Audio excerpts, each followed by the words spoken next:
Работы по зачернению и ослаблению прочности льда завершили в Якутии. Их провели в 9 районах на 31 затороопасном участке общей площадью 213 гектаров на реках Алдан, Амга, Нюя и Токо. Как отмечают специалисты гидрометцентра региона, толщина льда на участках реки Лены, Сангар-Жиганск, реки Алдан у поселка Кресть-Хальджай, а также у села Амга и у поселка Зырянка превышают норму на 20-40 сантиметров. Также выпало много снега. Например, на реке Колыме высота сугробов от 100 до 115 сантиметров. В Амгинском районе 126 сантиметров. Вместе с тем, сейчас идут работы по укреплению берега и гидросооружений.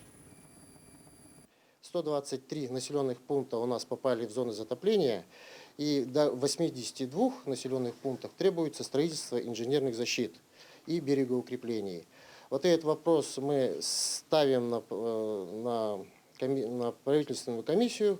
Вопросы, в принципе, решаем, да? Но, как говорится, также мы подали заявку в Росводресурсы по двум объектам капитального строительства. Это по инженерной защите от паводковых вод поселка Верхоянск и берегоукрепительные работы в районе села Верхневилюйск.